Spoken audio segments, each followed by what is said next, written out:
Recently post অফিসের MIS আর RD scheme খুব popular হয়েছে। অর্থাৎ অনেক মানুষই এমআইএস করেন এবং সেই টাকা যখন তার ব্যাংক অ্যাকাউন্টে আসে অর্থাৎ পোস্ট অফিসের অ্যাকাউন্টে আসে সেটা আরডিতে উনি ফেলে দেন। অর্থাৎ এমআইএস এর যে ইন্টারেস্টটা পাচ্ছেন ওটা আরডিতে ফেলার জন্য আরডি থেকেও একটা ইন্টারেস্ট পাচ্ছেন। কিন্তু বাস্তবে এর ফলে হচ্ছে কি, আমরা কি আদৌ কোনো এক্সট্রা প্রফিট গেইন করতে পারছি নাকি এটা খালি একটা গিমিক মাত্র, জানবো আজকের ভিডিওতে।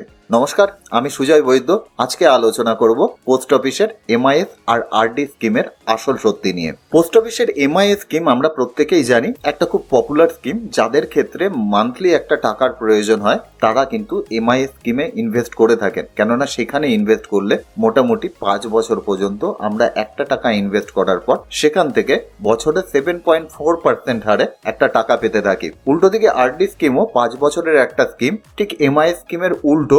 এখানে প্রতি মাসে একটা টাকা আমাদের আরডিতে রাখতে হয় এবং 5 বছর পরে সেই টাকা ম্যাচিওর হওয়ার পর আমাদের হাতে সেই টাকাটি আসে। তা আমরা প্রথমে দেখে নিই যে আমরা পোস্ট অফিসে কত টাকা রাখলে প্রতি মাসে 1000 টাকা পেতে পারি এবং সেই টাকাটাকে আমরা আরডি অ্যাকাউন্টে ফেলবো এবং সেখান থেকেও আমরা কত ইন্টারেস্ট 5 বছর পরে পেতে পারি সেটা দেখবো। সেটা দেখার পর আমাদের কাছে টোটাল ইন্টারেস্টের পরিমাণ চলে আসবে এবং তার এফেক্টিভ রেট অফ ইন্টারেস্ট দেখবো এবং দেখবো এর থেকে ভালো স্কিম কি পোস্ট অফিসে বা অন্য কোনো জায়গায় আমরা কি পাচ্ছি, নাকি এমআইএস আর আরডি স্কিমই আমাদের সব থেকে বেশি প্রফিট দিচ্ছে।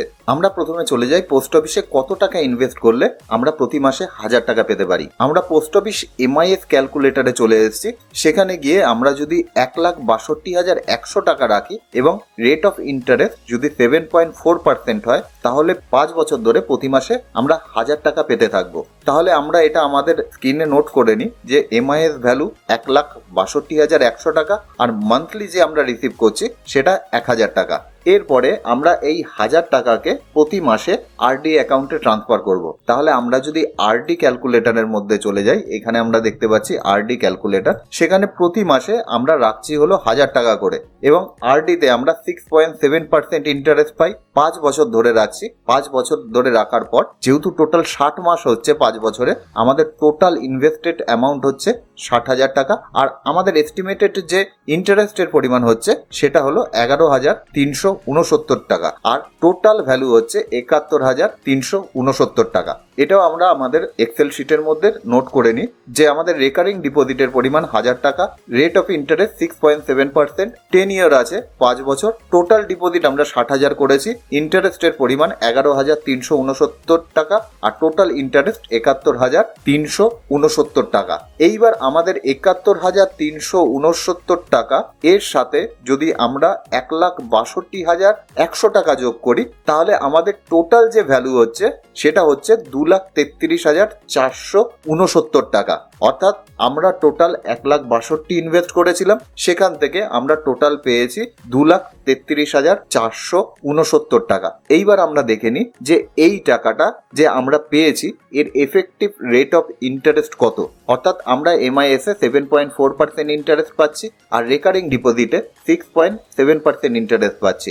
অনেক ইউটিউবারে অনেক চ্যানেলে আমি দেখছিলাম যে 7.4% প্লাস 6.7% যোগ করে দিয়ে 13 পয়েন্ট সামথিং অথবা 14 পয়েন্ট সামথিং বলে দিচ্ছে, কিন্তু অ্যাকচুয়ালি তো সেটা নয়, কেননা আমরা আসল টাকার ওপর 7.4% পাচ্ছি আর বাকি ইন্টারেস্ট কম্পোনেন্ট যেটা রয়েছে সেটার ওপর আমরা 6.7% পাচ্ছি। সুতরাং দুটো একসাথে যোগ করে দিলে হবে না। আমরা আমাদের ফাইনাল যে অ্যামাউন্টটা 2,33,469 টাকা যেটা রয়েছে এটা পেয়ে গেছি। এইবার আমরা চলে যাব একটি ক্যালকুলেটরে যে আমরা যদি 1,62,100 টাকা যদি আমরা কোনো ফিক্সড ডিপোজিটে রাখতাম এবং সেখান থেকে আমরা যদি একটা স্ট্যান্ডার্ড রেট অফ ইন্টারেস্ট পেতাম, আমরা অ্যাজাম্পশন করে নেব যে কত আমরা রেট অফ ইন্টারেস্ট পেতে পারি। তাহলে কত রেট অফ ইন্টারেস্ট হলে আমাদের ভ্যালু 2,33,469 টাকা হতে পারতো। তাহলে আমরা একটা এফডি ক্যালকুলেটরে চলে যাই। তা এফডি ক্যালকুলেটরে গিয়ে আমাদের টোটাল ইনভেস্টমেন্ট 1,62,100 টাকা।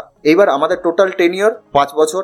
এবার আমরা দেখে নিই যদি আমরা কোনো কারণে 7% ইন্টারেস্ট পেতাম তাহলে কি হতো। তাহলে কিন্তু আমাদের টোটাল যে ভ্যালু আসতো সেটা 2,29,336 টাকা। তার মানে আমাদের রেট অফ ইন্টারেস্ট আরো একটু বাড়বে। 7.1% করলে 2,30,000 আসছে, যদি 2% করি তাহলে 2,31,600 আসছে, যদি 3% করি 2,32,740 আর যদি 4% করি 7.4% তাহলে 2,33,886 টাকা।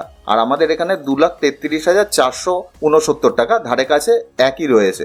সুতরাং আমরা যে এফেক্টিভ রেট অফ ইন্টারেস্ট এখান থেকে পাচ্ছি সেটা কিন্তু 7.35%-এর ধারে কাছে। এবার আমরা পোস্ট অফিসের যে কোনো স্কিমে যদি আমরা ইনভেস্ট করি যেখানে আমাদের রেট অফ ইন্টারেস্ট 7.35%-এর ওপরে থাকে, তাহলেই কিন্তু আমরা যে এত ঝামেলা করে এই দুটো স্কিমকে এক জায়গায় করে আমরা ইনভেস্ট করলাম তার থেকে বেশি ইন্টারেস্ট আমরা পেতে পারবো। আমরা প্রত্যেকে জানি যে এনএসসি-তে 7.7% ইন্টারেস্ট দিয়ে থাকে। এবার আমরা এনএসসি-তে চলে যাই, এনএসসি ক্যালকুলেটরে গিয়ে, এবং দেখবো 5 বছর পরে ওখান থেকে আমরা কত রিটার্ন পেতে পারি যদি আমরা 1,62,100 টাকা সেখানে ইনভেস্ট করি। আমরা এনএসসি ক্যালকুলেটরের মধ্যে চলে এসেছি, ওখানে আমরা 1,62,100 টাকা এখানে লিখেছি এবং 7.7% আমরা এনএসসি থেকে ইন্টারেস্ট পাচ্ছি। 5 বছর ধরে যদি আমরা পাই তাহলে আমাদের টোটাল যে অ্যামাউন্ট হচ্ছে সেটা কিন্তু 2,34,800 টাকা, সেটাও কিন্তু 2,33,469 টাকার থেকে সামান্য একটু হলেও বেশি। এবার ক্যালকুলেশনে 200 টাকার এদিক ওদিক অবশ্যই হতে পারে।